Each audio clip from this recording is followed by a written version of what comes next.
Okay, Nick and Andy, let's preview the massive Champions League quarterfinal, second leg at Villa Park. The fact I'm saying that, by the way, is still great for Aston Villa that they're in this situation. But Aston Villa against PSG, of course, PSG leading 3-1 from the first leg in Paris with Villa. Let's be honest, I think we're totally overwhelmed by the level PSG are at. They were happy enough to be 2-1 down late on, but that third goal to PSG really did seem crucial, Nick.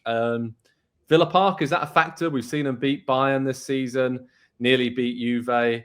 It's a special place, nothing to lose right in this situation. And I think, Unai Emery with his European expertise and these cup competitions still counts for a lot. It's going to be tough for Villa, but there's a chance.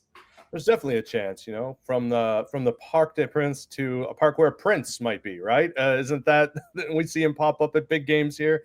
I think Villa Park is going to be electric. I have just been so impressed by PSG going back to the Liverpool tie. Yeah.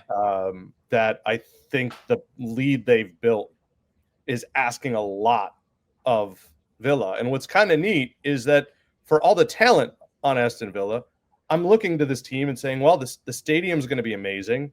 And they've got a coach. They've got a guy who wins matches like this. They've got a guy who at least knows how to best set his team up for matches like this. And, I'm kind of excited about that. I also think that maybe this might be the first time that they're really kind of missing that physical presence that was Duran. And I think he could have been a difference maker here. So I worry for Villa over the tie. I think this game is going to be great and a night that Villa fans won't forget. But this PSG team looks good. Yeah, probably the favourites right now for the Champions League, up there with Barcelona and Arsenal. But we'll get to that in another segment, I'm sure. Andy, in terms of how they set up, Unai Emery is a master at this.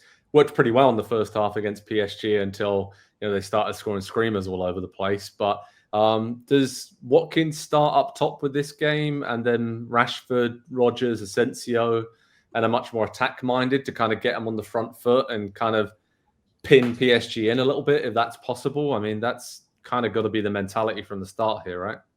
Yeah, I think you have to. I think you've got to put as many of your best attacking players out there because this is not a great position to be in. Also for Villa, obviously 2 goals down, but you look at the PSG team, they can counter unbelievably well too. And so if they come in and they look to sit and defend just a little bit, not that we've seen them do that really in the Champions League this year. If you think back to the first leg against Liverpool, absolutely just destroyed them for 87, 88, 89 minutes until Harvey Elliott comes on and scores at the very end. We've not seen a bad PSG performance in these big games yet this year. And so I think I do agree, Joe, probably the favorites at this point. But yeah, from a Villa perspective, the midfield's also going to be important. Yuri Tielemans has been unbelievable in the Premier League this year, especially of late, the last 3-4 games. He's had some just incredible performances. Didn't see a ton from him in the first leg. And to be fair, they didn't have enough of the ball for him to really get involved. It's about 25% for most of the night. It'll be a little bit more even, but yeah, it's an uphill battle for sure for for Aston Villa, even with Unai Emery, who, like you say, Joe, the master of the European ties. I think the thing that stood out to me the most was the moment for the Aston Villa players. Not many of them have been in one of those moments yet in this career. And so maybe just the familiarity from the first leg, it doesn't feel so big coming back home to Villa Park. Yeah, it's with Villa, there is that aspect, though, that there is absolutely nothing to lose here. Like, everybody would have expected them to lose to PSG, and I wouldn't rule that out in terms of them getting a good start in this game at least. And there's just the positivity. I think it was strange not to start Ollie Watkins. I get it, but I thought that was pretty strange in the first leg, especially just the lack of outlet that they seem to have. And Rashford hasn't played centrally for a long, long time. Much better coming off the left, in my personal opinion. So I don't think he likes it, right? Wasn't that the story at United? Was it with Mourinho where it was like, no, I just don't want to be central? Yeah, it just didn't work in that first leg at all to give them any kind of respite. And against PSG, that's the last thing that you want to do with the way they can keep the ball and get players out. Well, I wouldn't be surprised if maybe Villa went something different and went to wing backs, I guess that would be slightly out of the ordinary, but pushed them really high just to try and get some kind of control out wide because, yeah, Doué, Kvaratskhelia were just unbelievable in that first leg, and I don't really know how you stop them other than trying to go right up against them, push them high, and force them to do a bit of defending of their own. Nick, we mentioned it. Do you think PSG are the favourites? I mean, given the way that they've beaten Liverpool, the high pressing, the intensity, and listening to Luis Enrique, this was his plan all along, right? After all the superstars left, they wanted to sign the best young players.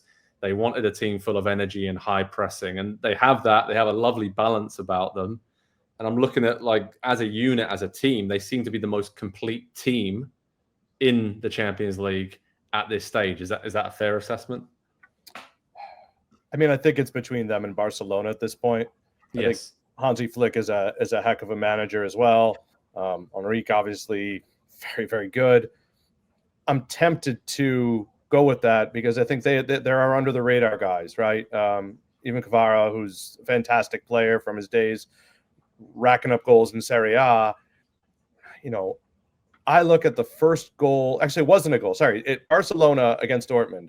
There was a goal that they went from the back to the front so quickly, including a hold-up back heel from Lewandowski, and it was saved. But you're reminded. I mean, Rafinha is putting up. I don't know if you guys saw this stat. Yeah.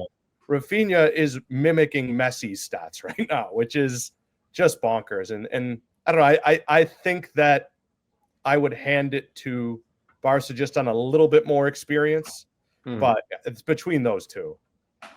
Yeah, and of course, if PSG do go through, looking right now that they would play Arsenal in the semi-final of the Champions League. So that's going to be interesting because that seems like a very, very similar kind of matchup style. A lot of great young players there, but not also a lot of experience at this stage of the competition. So anyway, getting ahead of ourselves a bit, but that would be interesting. That would be interesting. Andy, what are you going for in terms of a score prediction here, mate? Because big things happen at Villa Park on nights like this. Again, the expectation levels really won't be there. The pressure's not really there from the Villa fans. They're just going to go there, support their team, get right behind them, hope they score the first goal, and then see what happens. So I feel like it could be closer than we think. I hope it is. I would love to see Villa Park just lit up and electric and pushing the team on in those big moments, come late in the game. But there's so many different modes that I think PSG can play in. They can play the counterattacking game. They can play the possession game and pin you in. I think they could probably also, we haven't seen them do it yet, but they have players that work hard and are really committed to the overall team aspect, and that's the reason you go young. And so I think they probably could collectively as a unit defend for 10, 15, 20 minutes, just kind of nonstop. And Villa, where are they best? They're best on the counterattack. And so if you don't give them that, I'm trying to play the game out in my head and think, aside from Villa get an early goal and they really turn, and they turn everything on its head, how does this go Villa's way? And that's really the only one, I think. And so let's say they get one, but I think PSG, I cannot imagine PSG not scoring in this game, just the way that they play with the ball and the way that they attack. And so I'll say 1-1, and maybe PSG get theirs late. And so we have something really interesting until the final, 10 or 15 minutes, maybe. I was going to go 1-1. I feel like the more I've talked about it, PSG will pick off Villa on the counter every time they have to go for it if it's level in the second half. So I'm going to go 2-1 PSG, and I don't think there's any disgrace over the two legs in Villa losing by that margin because this is a very good PSG team. And this is a big step up for them and their squad of players. And I think they've done brilliantly to get to this stage of the competition. And hats off to Villa, but they've come up against a very, very good PSG side. So I'm going 2-1 PSG. What about you, Nick? Yeah, the other thing about PSG is they've already won the league. There's no pressure on them to do anything but gear up for this game. I like 2-1, but I'll try to be different. I'll actually say 1-1. Okay, cool. All right.